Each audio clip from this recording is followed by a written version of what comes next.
பிதா குமாரன் பரிசுத்த ஆவியின் திரியேக நாமத்தினாலே ஆமென். ஜெபம் செய்வோம். மகா கிருபையும் இருக்கும் நிறைந்த எங்க நல்ல ஆண்டவரே, ஏதோ இந்த நேரத்திலும் சுவாமி உடைய வார்த்தைகளை கேட்கும்படியாய் நாங்கள் வந்திருக்கிறோம். நீர் பேசுவீராக. நீர் பேசுகிறதான அந்த வார்த்தைகளை கேட்பது நிமித்தமாய் எங்களுடைய வாழ்க்கையிலே ஒரு மாற்றம் அடையத்தக்கதாய் அவைகள் காணப்பட நீர் எங்களுக்கு கிருபை அருளச் செய்வீராக சுவாமி. இந்த வார்த்தைகள் எங்களுடைய இருதயத்தை தேற்றுகிறதாகவும் எங்களுடைய வாழ்க்கையை சீர்படுத்துகிறதாகவும் காணப்பட நீர் எங்களோடு கூட இடைப்படுவீராக சுவாமி. உடைய நாமம் மகிமைப்படட்டும். இயேசுவின் மூலம் கேட்கிறோம் ஜீவனுள்ள நல்ல பிதாவே, ஆமென். ஆண்டவரும் உலக இரட்சகருமாகிய இயேசு கிறிஸ்துவின் இனிதான நாமத்தினாலே கர்த்தருடைய வார்த்தைகளை கேட்கும்படியாய் கூடி வந்திருக்கிறதான உங்கள் யாவருக்கும் என் அன்பின் வாழ்த்துதலை தெரிவித்துக் கொள்கிறேன்.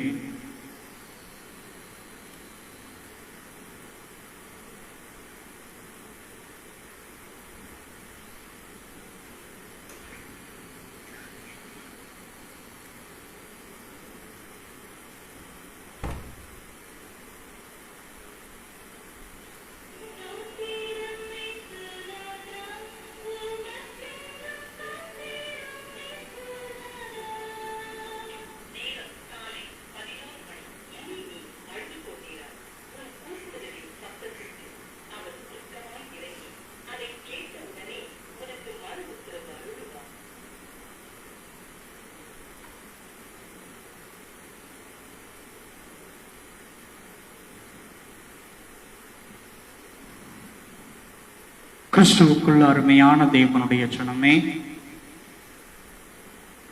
நேரத்திலே எங்களோடு கூட இணைந்து கர்த்தருடைய வார்த்தைகளை கேட்கும்படியாய்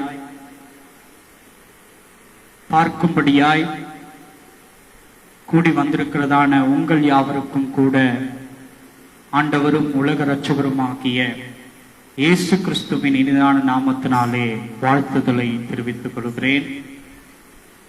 நாம் இன்றைக்கு தியானிக்கும்படியாய் தெரிந்து கொள்ளப்பட்டதான வேத பகுதி சங்கீதம் 55:22 நாம் வாசிக்க கேட்போம். நாம் தியானிக்கும்படியாய் தெரிந்து கொள்ளப்பட்டதான தலைப்பு, உன் மன பாரத்தை மாற்றும் கர்த்தர்.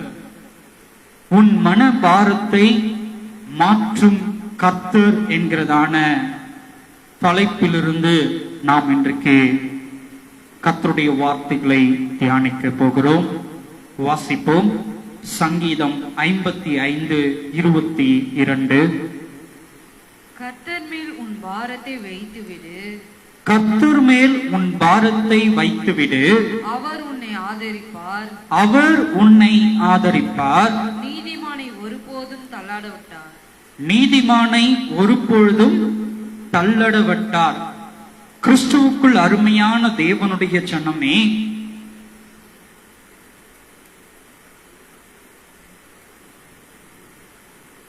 இங்கே வசனம் சொல்லுகிறது, கர்த்தர் மேல் உன் பாரத்தை வைத்துவிடு, அவர் உன்னை ஆதரிப்பார். நீதிமானை ஒரு பொழுதும் தள்ளடவிட்டார் என்று திருவசனம் இங்கு நமக்கு எடுத்துரைக்கப்படுகிறதாய் காணப்படுகிறது. கிறிஸ்துவுக்குள் அருமையான தேவனுடைய ஜனமே, இந்த உலகத்திலே வாழ்ந்து கொண்டிருக்கிறதான மனிதன் எப்படிப்பட்டதான வாழ்க்கையை வாழ்ந்து கொண்டிருக்கிறான்?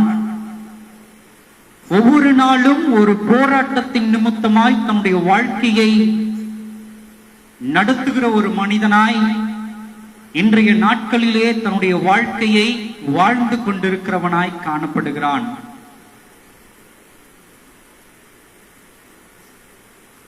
ஒரு மனிதனுடைய வாழ்க்கையிலே அநேக போராட்டங்கள், அநேக பாடுகள், அநேக உபத்திரவங்கள், அதன் நிமித்தமாய் அவன் கண்களில் இருந்து வருகிறதான கண்ணீர்,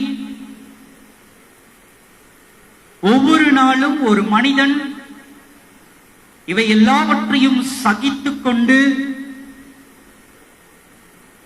தன்னுடைய வாழ்க்கையை வாழ்ந்து தன்னுடைய ஓட்டத்தை ஓடி ஒரு கட்டத்திலே நாம் எங்கு ஓடி சென்றிருக்கிறோம் என்பதை அறிந்து கொள்ளாதவனாகவே தன் வாழ்க்கையின் முடிவு நிலைக்குள்ளாய் அவன் கடந்து போகிறவனாய் காணப்படுகிறான்.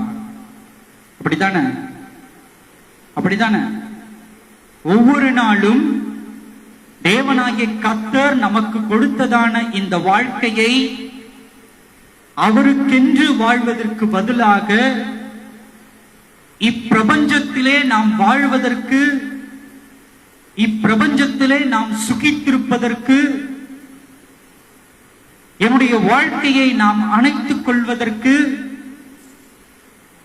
நாம் எப்படியெல்லாம் போராட வேண்டியதா இருக்கிறது என்பதை மனிதன் நினைத்து நினைத்து நினைத்து தன் இருதயத்தின் வருத்தத்தின் நிமித்தமாய் காலங்களை கழித்து உருண்டோடு பண்ணுகிறவனாய் காணப்படுகிறான். கிறிஸ்துவுக்குள் அருமையான தேவனுடைய ஜனமே, தாவீதுனுடைய வாழ்க்கையை கூட நீங்கள் எடுத்துரைத்து பாருங்கள். சில காலங்களிலே தாவீது தன்னுடைய வாழ்க்கையை காடுகளிலே தஞ்சம் அடைகிறவனாய் காணப்படுகிறான். எதன் நிமித்தமாக? எதன் நிமித்தமாக? தாவீதுக்கு ஒரு போராட்டம் வருகிறதின் நிமித்தமாக. என்ன போராட்டம்? தாவீதை கொலை செய்யும்படியாய் ஒருவர் வகை தேடுகிறவராய் காணப்படுகிறார். அப்படி அவருக்கு பயந்து தன் ஜீவனை காத்துக் கொள்ளும்படியாய் தாவீது என்ன பண்றான்? காடுகளில் சென்று தஞ்சம் அடைகிறவனாய் காணப்படுகிறான். கிறிஸ்துவுக்குள் அருமையான தேவனுடைய ஜனமே, இன்றைக்கு பல கட்டங்களிலே, பல நேரங்களிலே சிலருடைய உபத்திரவங்களின் நிமித்தமாய், சிலருடைய கட்டுப்படுத்துதலின் நிமித்தமாய் நம்முடைய வாழ்க்கை வேதனைக்குள்ளாக்கப்பட்டு நாம் கூட எப்படிப்பட்ட சூழ்நிலைக்கு தள்ளப்படுகிறவர்களாய் காணப்படுகிறோம். காடுகளில் தஞ்சம் அடைந்து வாழுகிறதான வாழ்க்கை, அமைத்துக் கொள்ளுகிறதான ஒரு சூழ்நிலைக்குள்ளாய் தள்ளப்படும்படியாய் நாம் காணப்படுகிறோம். அப்படித்தானே? அப்படித்தானே?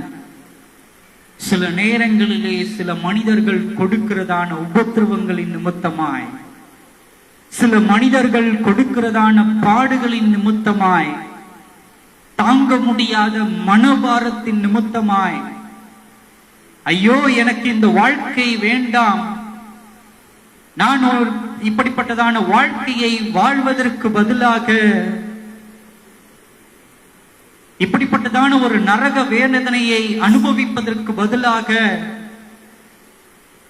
தாவீது தன் ஜீவனை காத்துக் கொள்ளும்படியா எப்படி காடுகளிலே தஞ்சமடைந்தானோ அதே போல இன்றைக்கு சிலருடைய வாழ்க்கையும் காணப்பட்டு கொண்டிருக்கிறது. அப்படிதானே? அப்படிதானே? சில நேரங்களிலே, ஒரு சில நேரங்களிலே தேவனாகிய கர்த்தர் இப்படிப்பட்டதான காட்டு வாழ்க்கையை அவர் அனுமதிக்கிறவராய் காணப்படுகிறார். அல்லேலூயா, அல்லேலூயா. எதற்காக தேவனாகிய கர்த்தர் இப்படிப்பட்டதான காரியங்களை உனக்கு அனுமதிக்கிறார்? தாவீதுக்கு எதற்காக இப்படிப்பட்டதான அந்த காட்டு வாழ்க்கையை அவர் அனுமதித்தார்? சில காலங்கள் தாவீது தன்னை மறைத்துக் கொள்ளும்படியாய், சில காலங்கள் தாவீது தன்னை மறைத்துக் கொள்ளும்படியாய், எதற்கு? தேவன் வைத்திருக்கிறதான பொக்கிஷத்தை பெற்றுக் கொள்ளும்படியாய். கொஞ்சம் யோசித்து பாருங்க. காட்டு வாழ்க்கைனா சாதாரண வாழ்க்கை கிடையாது. காட்டு வாழ்க்கை எப்படிப்பட்டதாய் காணப்படும்? எப்படிப்பட்டதா காணப்படும் சொல்லுங்க. காட்டு வாழ்க்கை எப்படிப்பட்டதா இருக்கும்? பயம் நிறைந்ததாய் காணப்படும். எப்பொழுது எந்த காட்டு மிருகம் நம்மை வந்து தாக்குமோ என்கிறதான பயத்தோட, அச்சத்தோட, நடுக்கத்தோட வாழுகிறதான ஒரு வாழ்க்கையாய் காணப்படும். அப்புறம் காட்டு வாழ்க்கை எப்படிப்பட்டதாய் காணப்படும்? தேவைகளை சந்திக்க முடியாத மனிதர்கள் இல்லாத வாழ்க்கையாய் காட்டு வாழ்க்கை காணப்படும்.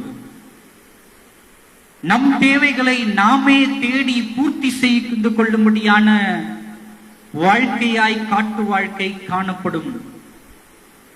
அப்படிப்பட்டதான சூழ்நிலையில் வாழ்ந்து கொண்டிருக்கிறதான தேவ ஜனமே, உங்களை பார்த்து தேவனாகிய கர்த்தர் இன்றைக்கு சொல்லுகிறவராய் காணப்படுகிறார். கர்த்தர் மேல் உன் பாரத்தை வைத்துவிடு, அவர் உன்னை ஆதரிப்பார். நீதிமானை ஒரு பொழுதும் தள்ளடப்பட்டார் என்று இங்கே தாவீதுக்கு சொல்லுகிறவராய் காணப்படுகிறார். கிறிஸ்துவுக்குள் அருமையான தேவனுடைய ஜனமே, தாவீதுக்கு ஏற்பட்டிருந்ததான அந்த காட்டு வாழ்க்கையிலே அவனுடைய பாரத்தை எல்லாவற்றையும் தேவனாகிய கர்த்தர் மீது அவன் இறக்கி வைத்திருந்தவனாய் காணப்பட்டபடியினாலே ஒரு நாள் வந்தது தேவன் அவன் மீது வைத்திருந்ததான அந்த ராஜரீகத்தின் பொக்கிஷத்தை அவன் பெற்றுக்கொள்ளும்படியாய், ராஜ சிம்மாசனத்தை அவன் பெற்றுக்கொள்ளும்படியாய் அந்த நாளிலே அவன் சிங்காசனத்தில் அமர்ந்து ஒரு ராஜாவாக அபிஷேகம் பண்ணப்பட்டான் என்று நாம் வசனத்திலே வாசிக்கிறோம். உன் வாழ்க்கை இன்றைக்கு வேண்டுமானால் அது காட்டு வாழ்க்கையை போல காணப்படலாம். அநேக கொடிய மிருகங்கள் உன்னை பார்த்து உரிமை கொண்டிருக்கிறதாய் காணப்படும்.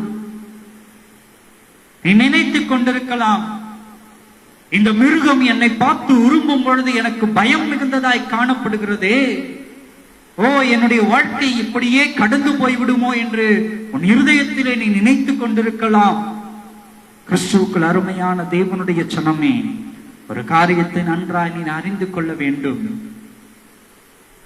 எத்தனை மிருகங்கள் அந்த காட்டிலே உன்னை பார்த்து உரிமை கொண்டிருந்தாலும் சரி, உன்னை வாழ விடாதபடிக்கு பயமுறுத்தி கொண்டிருந்தாலும் சரி, நீ தேவனுடைய பட்சத்தில் இருக்கும் பொழுது, உன் விண்ணப்பங்கள் எல்லாம் தேவனுடைய பாதத்தில் நீ வைத்திருக்கப்படும் பொழுது, தேவனாகிய கர்த்தர் உனக்காக யுத்தம் செய்கிறவராய் காணப்படுவார். அல்லேலூயா, அல்லேலூயா. தானியேலை கூட சிங்கக்கபியில எடுத்து என்ன பண்றாங்க? அவனை தள்ளிடுறாங்க. தானியேலை தள்ளின பொழுது அங்கே ஒரு காட்டு மிருகம் இருக்கிறது, சிங்கம். தூதன் வந்து அந்த வாய்களை கட்டி என்ன பண்றான்? கட்டிட்டு போயிடுறான். ராம் முழுவதும் அந்த சிங்கம் தானியேலை பார்த்து உரிமிக் கொண்டே இருக்கிறது.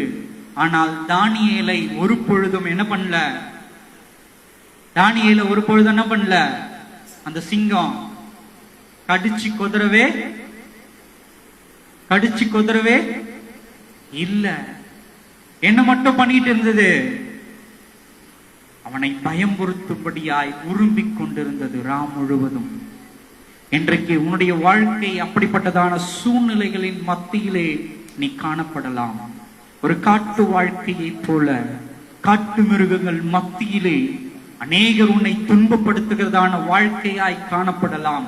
கிறிஸ்துவுக்குள் அருமையான தேவனுடைய ஜனமே, நீ அறிந்து கொள், தேவனாகிய கர்த்தரிடத்திலே உன் விண்ணப்பங்களை நீ வைக்கும் பொழுது அவர் உனக்கு ஆறுதல் அளிக்க தேவனாயிருக்கிறார். இங்கே சொல்லப்பட்டிருக்கிறது, கர்த்தர் மேல் உன் பாரத்தை வைத்துவிடு, அவர் உன்னை ஆதரிக்கிற தேவனாயிருக்கிறார். அல்லேலூயா, அல்லேலூயா. எடுத்து வாசிப்போம். சங்கீதங்களின் புஸ்தகம் 37:5 நாம் வாசிப்போம். சங்கீதம் 37:5.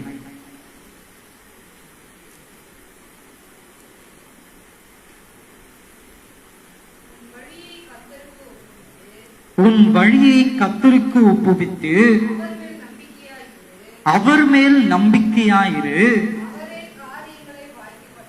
அவரே காரியங்களை வாய்க்க பண்ணுவார் என்று வசனம் இங்கே சொல்லப்பட்டிருக்கிறது. உன் வழியை யாருக்கு நீ ஒப்புவிக்க வேண்டும்? உன் வழியை நீ யாருக்கு ஒப்புவிக்கிறதாய் காணப்பட வேண்டும்? கர்த்தருக்கு ஒப்புவிக்கிற பிள்ளையாய் நீ காணப்பட வேண்டும். கிறிஸ்துவுக்குள் அருமையான தேவனுடைய ஜனமே, உன் வாழ்க்கை என்கிறதான அந்த வாழ்க்கை பயணத்திலே நீ போகிறதான தருணத்திலே அநேக காட்டு மிருகங்கள், காட்டு சூழ்நிலைகள், வனாந்திரத்தின் வாழ்க்கைகள் உன்னை கடந்து வருகிறதா இருக்கிறது.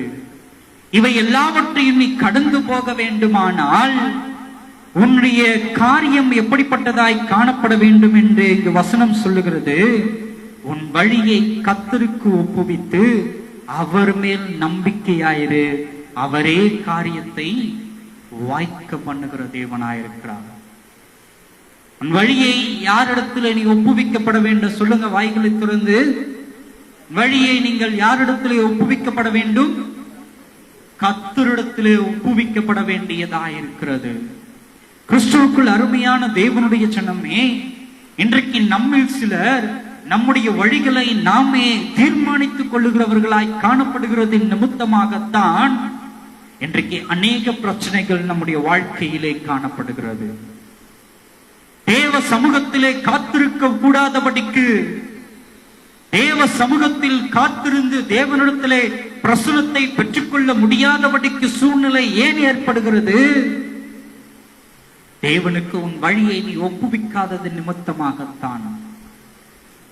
வசனம் சொல்லுகிறது, எவனை வஞ்சிக்கலாமோ என்று கர்ஜிக்கிற சிங்கத்தை போல அவன் சுற்றித் திரிகிறவனாய் காணப்படுகிறான் என்று திருவசனம் சொல்லுகிறது. கிறிஸ்துவுக்குள் அருமையான தேவனுடைய ஜனமே, வாழ்க்கையிலே நீ போகிறதான வழியை கர்த்தருக்கு ஒப்புவிக்க வேண்டபடியாய் இங்கு திருவசனம் சொல்லுகிறது. உன் வாழ்க்கையின் வழிகள் கர்த்தருக்கு நீ ஒப்புவித்ததாய் காணப்பட வேண்டும். இல்லை என்றால் எவனை விழுங்கலாமோ என்று கர்ஜிக்கிற சிங்கம் போல சுற்றித் திரிகிறவனாகிய பிசாசினிடத்திலே நாம் அகப்பட்டுக் கொள்ளுகிறவர்களாய் காணப்படுவோம்.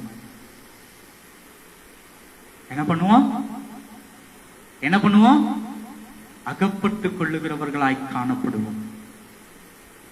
செய்தித்தாள்களை நீங்கள் வாசித்திருப்பீர்கள். செய்திகளை நீங்கள் செவிகளின் வழிகளாகவும் கண்களின் வழிகளாகவும் நீங்கள் பார்த்திருக்க கூடும். இன்றைக்கு வருகிறதான செய்திகள் எவ்வளவு ஒரு வேதனை அளிக்கக்கூடிய செய்திகளாய் காணப்படுகிறது. ஒவ்வொரு நாளும் அவரவர் தன் விருப்பத்தின்படி தன்னுடைய வாழ்க்கையின் வழிகளை அமைத்துக் கொண்டிருக்கிறபடியினாலே இவரை கொலை செய்தார், இன்னாரை கொலை செய்தார், இவர்கள் அவர்களை கொலை செய்தார்கள், அவர்கள் இவர்களை கொலை செய்து போட்டார்கள் என்று அநேக செய்திகள் இன்றைக்கு செய்திகளிலே நாம் வருகிறதாய் காணப்படுகிறது. ஒரு கணவனை மனைவி கொள்வதும், மனைவியை கணவன் கொள்வதும், தகப்பனை பிள்ளைகள் கொள்வதும், பிள்ளை தகப்பனை கொள்வதும், அண்ணன் தம்பியை கொள்வதும், தம்பி அண்ணனை கொள்வதும், அக்காள் தங்கையை கொள்வதும், தங்கை அக்காளை கொள்வதும், மாமன் மச்சானை கொள்வதும், மைத்துனன் மாமனை கொள்வதுமாய் அநேக கொலைகள் இன்றைக்கு அரங்கேறிக் கொண்டிருக்கிறதாய் காணப்படுகிறது. இது அத்தனைக்கும் காரணம் என்ன? அவரவர்கள் தங்களுடைய வழிகளை தாங்களாகவே அமைத்துக் கொண்டிருக்கிறபடியினாலே எவனை விழுங்கலாமோ என்று அந்த சுற்றித் திரிகிறதான பிசாசு இன்றைக்கு அநேக ஆத்துமாக்களை விழுங்கி போட்டுக் கொண்டிருக்கிறவனாய் காணப்படுகிறான். ஒவ்வொரு ஆத்துமாவையும் அவன் ருசி பார்க்கிறவனாய் காணப்படுகிறான். கிறிஸ்துவுக்குள் அருமையான தேவனுடைய ஜனமே, ஒருவேளை இன்றைக்கு உன்னுடைய வாழ்க்கை காட்டு வாழ்க்கையை போல ஒரு சமாதானம் இல்லாத வாழ்க்கையாய் காணப்படலாம். ஐயோ, என்னுடைய வாழ்க்கையிலே சமாதானமே இல்லையே, என்னுடைய வாழ்க்கையிலே சற்று நேரம் நான் இளைப்பாறும்படியாய் யாராவது அன்பாய் என்னிடத்திலே பேச மாட்டார்களா என்று அங்கலாய்ப்போடு என்னை காத்து கொண்டிருக்கிற பிள்ளையாய் காணப்படலாம். காரியத்தை நன்றாய் அறிந்து கொள். ஆண்டவராகிய இயேசு கிறிஸ்து தவிர இப்பிரபஞ்சத்திலே வேறொருவரும் உன் மீது அன்பு செலுத்துவாருக்கு நிகரானவர்கள் வேறு யாரும் கிடையாது. நன்றாய் அறிந்து கொள். தாயின் அன்பு ஒரு நாள் மாறும், தகப்பனின் அன்பு ஒரு நாள் மாறும், கணவனின் அன்பு ஒரு நாள் மாறும், மனைவியின் அன்பு ஒரு நாள் மாறும், பிள்ளைகளின் அன்பு ஒரு நாள் மாறும். என்றைக்கும் மாறாத அன்பாய் இயேசுவின் அன்பு இருக்கிறது என்பதை நீ அறிந்து கொள். இன்றைக்கு இந்த அன்பின் நிமித்தமாக, அன்பை தேடுவதின் நிமித்தமாக, மகிழ்ச்சியை தேடுவதின் நிமித்தமாக தங்களுடைய வாழ்க்கையை தாங்களாகவே அமைத்துக் கொள்ளுகிறவர்கள் அநேகராய் இன்றைக்கு காணப்படுகிறார்கள். தங்களுடைய வாழ்க்கையை தாங்களாகவே அமைத்துக் கொள்ளுகிறவர்கள் அநேகராய் இருக்கிறார்கள். அந்த வாழ்க்கை எப்படிப்பட்டதாய் வாழ்க்கையாய் முடிகிறது தெரியுமா? பாவம் நிறைந்த வாழ்க்கையாய், ஒருவருக்கு ஒரு துரோகம் செய்கிற வாழ்க்கையாய், ஒருவரை கொன்று போடுகிறதான வாழ்க்கையாய் மாறி போகிற சம்பவமாய் இன்றைய நாளிலே சம்பவங்கள் நடைபெற்றுக் கொண்டிருக்கிறதாய் காணப்படுகிறது. ஒரு நொடி பொழுதிலே எவனை விழுங்கலாமோ என்று சுற்றி திரிகிறவனாகிய பிசாசு உன்னை விழுங்கி போக அவன் வகை தேடுகிறவனாய் காணப்படுகிறான். குறிப்பாக தேவ சமூகத்தில் காத்திருக்கிற பிள்ளைகளை விழுங்கி பண்ணு போடும்படியாய் அவன் வகை தேடுகிறவனாய் காணப்படுகிறான். ஜாக்கிரதை, ஜாக்கிரதை. உன் வழியை நீ யாருக்கு ஒப்புவிக்க போகிறாய்? உன் வழியை நீ யாருக்கு ஒப்புவிக்க போகிறாய்? வசனம் சொல்லுகிறபடி இங்கே உன் வழியை கர்த்தருக்கு நீ ஒப்புவிக்க போகிறாயா, அல்லது உன் வழியை நீயாகவே ஒப்புக்கொண்டு இதுதான் என் வழி, இந்த வழியில் பிரவேசித்தால் எனக்கு ஒருவருடைய அன்பு கிடைக்கப்படும் என்று மாய அன்பை நோக்கி நீ ஓடப் போகிறாயா என்பதை நீயே தீர்மானித்து அறிந்து கொள். இன்றைக்கு வேண்டுமானால் இந்த வாழ்க்கை கசப்பு மிகுந்ததாய் காணப்படலாம். இன்றைக்கு வேண்டுமானால் இந்த நிலை ஒரு வருத்தம் அளிக்கக்கூடிய நிலையாய் காணப்படலாம்.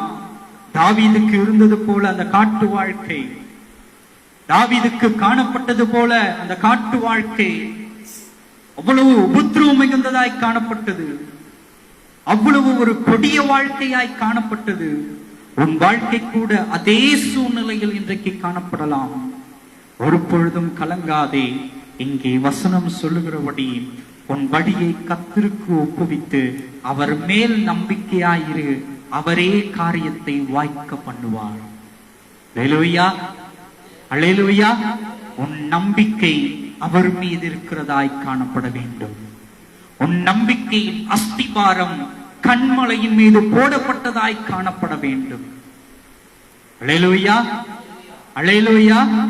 கன்மலையாகிய கிறிஸ்துவின் மீது உன் நம்பிக்கை இருக்குமானால் உன் சூழ்நிலைகள் மாற்றப்படும். தாவீதுக்கு மாற்றப்பட்டபடி ஒரு நாள் வரும், தேவனாகிய கர்த்தர் உன் உபத்திரவத்திலிருந்து, உன் பாடுகளிலிருந்து, உன் கண்ணீரிலிருந்து, உன் வேதனையிலிருந்து, உன் கஷ்டம் மிகுந்த வாழ்க்கையிலிருந்து உன்னை தூக்கி எடுத்து உப்பரிக்கையின் ராஜ சிம்மாசனத்தில் உன்னை அமர பண்ணும்படியாய் அவர் கிருபையுள்ள தேவனாயிருக்கிறார். ஒரு நாள் வரும், நிச்சயமாய் ஒரு நாள் வரும். காத்திரு, காத்திரு. தெய்வ பொக்கிஷத்தை பெற்றுக் கொள்ளும்படியாய் காத்திரு. யோசேப்பு கிட்டத்தட்ட 13 வருட காலங்கள் சிறைச்சாலையிலே அவன் காத்திருந்தான். எதற்கு? எதற்கு? சிங்காசனத்தை அவன் பெற்றுக் கொள்ளும்படியா. யோசேப்பு கிட்டத்தட்ட 13 வருஷ காலங்கள் அவன் காத்திருந்தான். அவனுக்கு ஒரு சிங்காசனம் கிடைக்கப்பட்டது. கொஞ்சம் யோசிச்சு பார். யோசேப்பினுடைய வாழ்க்கையை விட கொடியதான வாழ்க்கையாய் உன் வாழ்க்கை இன்றைக்கு காணப்பட்டு கொண்டிருக்கிறதா? யோசேப்புக்கு நடந்த கொடுமையை விடவா உன் வாழ்க்கையில் கொடுமை காணப்படுகிறது? இல்லை. யோசேப்பு எவ்வளவு உபத்திரவம் மிகுந்த கட்டத்தை அவன் தாண்டி வந்தான். ஜெயம் எடுத்தவனாய் ராஜ சிங்காசனத்துக்கு அடுத்த ஸ்தானத்திலே அவன் அமர பண்ணப்படும்படியாய் தேவனாகிய கர்த்தர் அவனை உயர்த்தினார். காத்திரு, யோசேப்பு காத்திருந்தான், பொக்கிஷத்தை பெற்றுக்கொண்டான். நீயும் உன் வழியை கர்த்தருக்கு அவருடைய கரங்களிலே ஒப்புவித்து அவர் மீது நம்பிக்கை வைத்திருப்பாயானால் காரியத்தை அவர் வாய்க்க பண்ணுகிற தேவனாயிருக்கிறார். எடுத்து வாசிப்போம். லூக்கா 12:22 முதல் நாம் வாசிக்க கேட்போம். லூக்கா 12:22.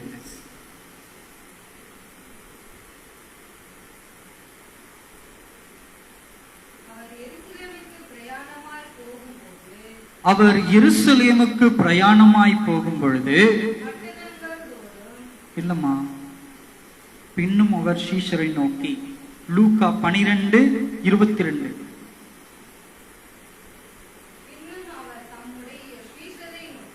பின்னும் அவர் தம்முடைய சீஷரை நோக்கி, இப்படி இருக்கிறபடியினால் எண்ணத்தை உண்போம் என்று உங்கள் ஜீவனுக்காகவும் எண்ணத்தை உடுப்போம் என்று உங்கள் சரீரத்துக்காகவும் கவலைப்படாதிருங்கள் என்று உங்களுக்கு சொல்லுகிறேன். ஆகாயத்தை பார்க்கிலும் ஜீவனும் உடையை பார்க்கிலும் சரீரமும் விசேஷித்தவைகளாய் இருக்கிறது.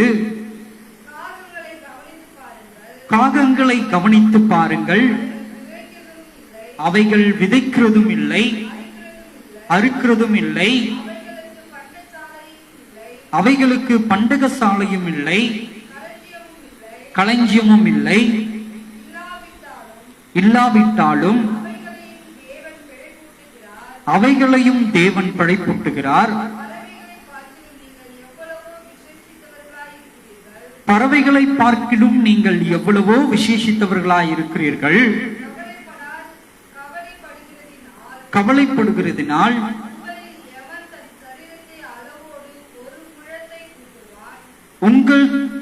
உங்களில் எவன் தன் சரீரத்தின் அளவோடு ஒரு முழத்தை கூட்டுவான்? மிகவும் அற்பமான காரியம் முதலாய் உங்களால் செய்யக்கூடாதிருக்க மற்றவைகளுக்காக நீங்கள் கவலைப்படுகிறது என்ன?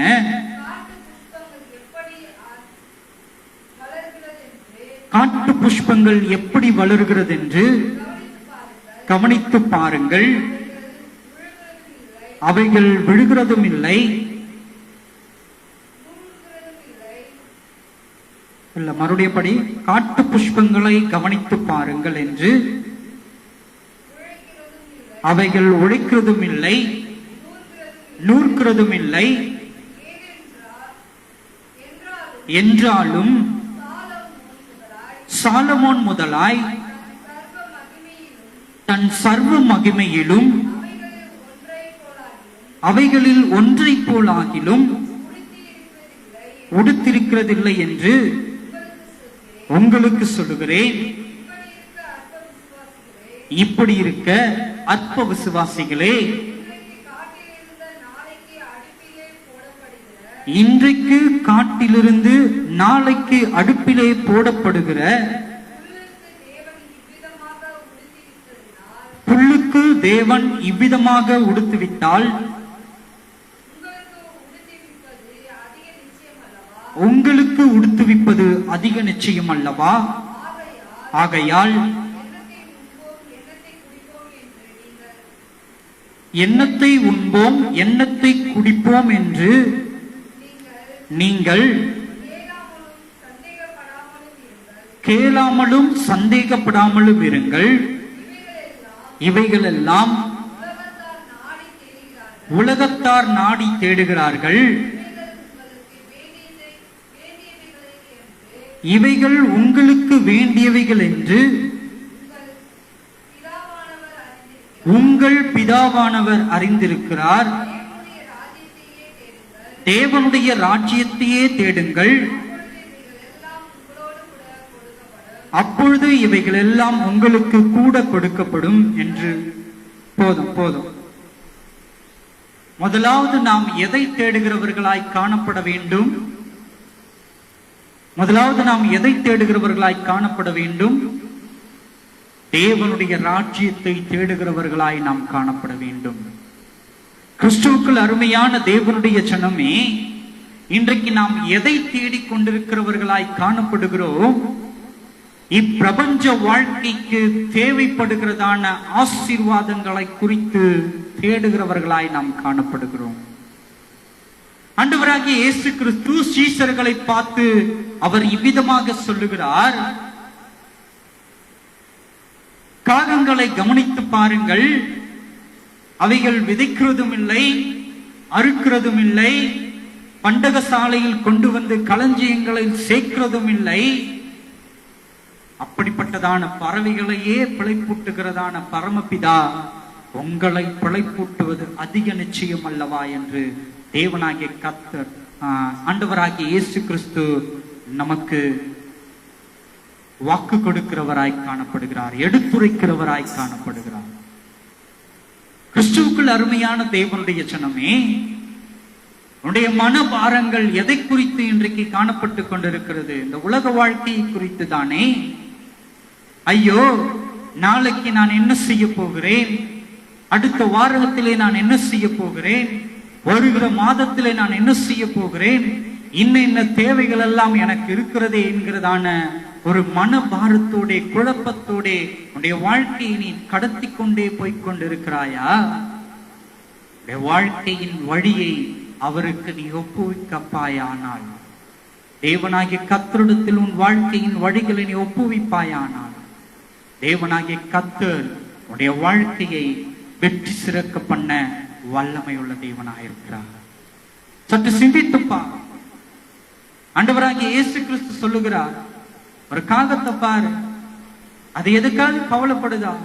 அன்றன்ற தேவைகளை அது எல்லாவற்றையும் அதற்கு சந்திக்கிறது நான் அல்லவா? நான் தானே அது தேவைகளை எல்லாவற்றையும் சந்திக்கிறேன். அப்படி அதுக்கே அதனுடைய தேவைகளை நான் சந்திக்கும் பொழுது அதை காட்டிலும் நேர்த்தியாக உன்னை நான் சிருஷ்டித்திருக்கிறேன் அல்லவா? கவனிக்கணும். அதை காட்டிலும் நேர்த்தியாக நான் உன்னை சிருஷ்டித்திருக்கிறபடியினாலே உன் தேவை என்னதென்றும் நான் சொல்லுங்க, நான் அறிந்திருக்கிறேன் என்று ஆண்டவராகிய இயேசு கிறிஸ்து சொல்லுகிறார். ஒரு பொழுதும் உன் தேவைகளின் நிமித்தமாய் நீ கலங்கிக் கொண்டிருக்காதே. உன் தேவைகளின் நிமித்தமாய் உன் வாழ்க்கையை வீணடித்துக் கொண்டிருக்காதே. தேவனாகிய கொடுத்த வாழ்க்கையை நீ களிப்போடும் மகிழ்ச்சியோடும் வாழும்படியாக நீ வாழ்ந்து கொண்டிருப்பாயானால், உன் வழிகளை அவருடைய கரங்களிலே ஒப்புவித்து வாழ்ந்து கொண்டிருப்பாயானால், உன்னை வெற்றி சிறக்க பண்ண அவர் வல்லமை உள்ள தேவனாயிருக்கிறார். நீ எதை தேட வேண்டும்? 31 சொல்றார் அவரு, தேவனுடைய ராஜ்யத்தையே தேடுங்கள், அப்பொழுது இவைகள் எல்லாம் உங்களுக்கு கூட கொடுக்கப்படும். நம்ம எதை தேடணும்? தேவனுடைய ராஜ்யத்தை தேடுகிறவர்களாய் காணப்பட வேண்டும். உலக தேவைகளை அல்ல. 30 அவர் சொல்றாரு, இவைகளை எல்லாம் உலகத்தார் நாடி தேடுகிறார்கள், இவைகள் உலகத்தாருக்கு வேண்டியவைகள் என்று உங்கள் பரம பிதாவானவர் அறிந்திருக்கிறார். அவருக்கு தெரியும் எந்த நேரத்தில் உனக்கு என்ன தர வேண்டும் என்று. சற்று யோசித்துப்பார். நீ பிறந்த நாள் முதற்கொண்டு இதுவரைக்கும் உன் தேவைகளை எல்லாவற்றையும் அந்தந்த நேரத்திலே தேவனாகிய கர்த்தர் மிகவும் நேர்த்தியாய் உன் தேவைகளை சந்தித்திருக்கிறவராயிருக்கிறார். யோசித்துப்பார். உபத்திரவங்கள் வரும், பாடுகள் வரும், அவமானங்கள் வரும். இவைகள் மத்தியிலே தேவனாகிய கர்த்தர் நம்மை தப்புவித்து நம் தேவைகளை எல்லாவற்றையும் அவர் சந்திக்கிற தேவனாயிருக்கிறார். எப்பொழுது? நம்முடைய வாழ்க்கையை அவர் கைகளிலே ஒப்புவிக்கும் பொழுது, நம்முடைய வாழ்க்கையின் வழியை அவர் கைகளிலே நாம் ஒப்புவிக்கப்படும் பொழுது, தேவனுடைய ராஜ்யத்தை நோக்கி நம்முடைய பயணம் இருக்கும் பொழுது வழிகளில் தேவைப்படுகிறதான அத்தனை தேவைகளையும் தேவனாகிய கர்த்தர் சந்திக்க அவர் வல்லமை உள்ள தேவனாய் இருக்கிறார். கிறிஸ்துவுக்குள் அருமையான தேவனுடைய ஜனமே, இஸ்ரவேல் ஜனங்கள் 40 வருட காலங்கள் 40 வருட காலங்கள் வனாந்திரத்திலே பயணம் பண்ணுகிறவர்களாய் காணப்படுகிறார்கள். ஒரு மனிதனுடைய வாழ்க்கையில் முக்காவாசி காலம் இந்த 40 வருடமா இருக்கிறது. வேதம் சொல்லுகிறது, ஒரு மனிதனுடைய ஆயுசு நாட்கள் 70, பலத்தின் மிகுதியால் 80 என்று திருவசனம் சொல்லுகிறது. அப்படியானால் 40 வருட காலங்கள் என்றால் ஒரு மனிதனுடைய வாழ்க்கையின் ஆயுசு காலத்திலே 3% முடிந்து விட்டது. 4 பங்குல 3 பாகம் முடிந்து விட்டது. 40 வருஷம். இந்த 40 வருஷமும் அந்த இஸ்ரவேல் ஜனங்கள் அணிந்திருந்ததான வஸ்திரம் கிழியாமல் இருந்தது. அவர்கள் அணிந்து கொண்டிருந்ததான பாதரட்சைகள் தேயாமல் இருந்தது என்று திருவசனம் சொல்லுகிறது. அவர் அற்புதத்தின் தேவனாயிருக்கிறார். அவர் மகத்துவத்தின் தேவனாயிருக்கிறார். அவர்களை வழிநடத்தினார் என்றால் இன்றைக்கு ஏன் நம்மை வழிநடத்த மாட்டார் என்கிறதான நம்பிக்கையில் உனக்கு இல்லை? ஏன் அந்த விசுவாசம் உனக்கு இல்லை? எதற்காக இந்த வேத வாக்கியங்கள் எல்லாம் நமக்கு கொடுக்கப்பட்டிருக்கிறது? அவருடைய மகத்துவங்களை நாம் அறிந்து கொண்டு நாம் விசுவாசிக்கும்படியாகத்தான் இந்த வேத புத்தகங்கள் எல்லாம் நம்முடைய கரங்களிலே கொடுக்கப்பட்டிருக்கிறது. ஆனால் நாமோ எப்படி நம்முடைய வாழ்க்கையை அமைத்துக் கொண்டிருக்கிறோம்? தன் சுயத்தின் நிமித்தமாய், ஐயோ என் தேவைகளை நான் தான் எப்படியாவது பூர்த்தி செஞ்சுக்கணும். இல்ல, தேவனாகிய கர்த்தர் உன் தேவைகளை அறிந்திருக்கிறார். இந்த நேரத்தில் அவர் யாரிடத்திலும் உன்னை வெட்கப்படுத்தாதபடிக்கு எல்லா தேவைகளையும் சந்திக்க அவர் வல்லமை உள்ள தேவனா இருக்கிறார். ஜெபம் செய்வோமா?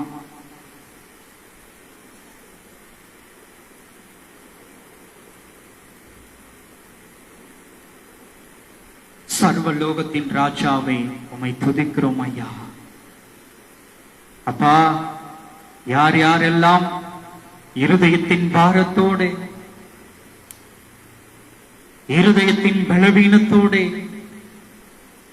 பாடுகள் நிறைந்ததான இருதயத்தோடு, தங்களுடைய வாழ்க்கையில் கஷ்டம் மிகுந்ததான கஷ்டத்தோடு யார் யாரெல்லாம் இந்த வாக்கியங்களை, வசனங்களை, வார்த்தைகளை கேட்கிறார்களோ அவர்கள் இருதயங்கள் தேற்றப்படும்படியாய் நீர் பேசுவீராக. அவர்களுக்கு ஒரு சமாதானத்தை நீ கட்டளையிடுவீராக சுவாமி. உடைய வசனம் சொல்லுகிற விதமாய், நீர் சொன்ன விதமாய் அப்பா, இந்த ஆகாயத்து பறவைகளை பார்க்கிலும், இந்த காட்டு புஷ்பங்களை பார்க்கிலும் மனிதர்களாகி எங்களை நீர் அபரிமிதமாய் நேசிக்கிறீர் என்பதை நாங்கள் அறிந்து கொண்டிருக்கிறோம் சுவாமி. இந்த வார்த்தைகளை கேட்கிற ஒவ்வொருவரும் இதை அறிந்து கொள்ளும்படியாய் அவர்கள் இருதயத்தில் நீர் பேசுவீராக சுவாமி. அவர்கள் இருதயத்தை, சமாதானத்தை பெற்றுக் கொள்ளும்படியாய், அவர்கள் தேவைகளை நீர் சந்திக்கிற தேவனாய் இருக்கிறீர் என்பதை அவர்கள் விசுவாசிக்கப்படும்படியாய் இந்த வார்த்தைகள் அவர்கள் இருதயத்திலே கடந்து செல்ல கிருபையருள செய்வீராக. காத்துக்கொள்ளுங்க, பலப்படுத்துங்க, வழி நடத்துங்க, ஆசீர்வதிங்க. இயேசுவின் மூலம் கேட்கிறோம் ஜீவனுள்ள நல்ல பிதாவே. ஆமென், ஆமென்.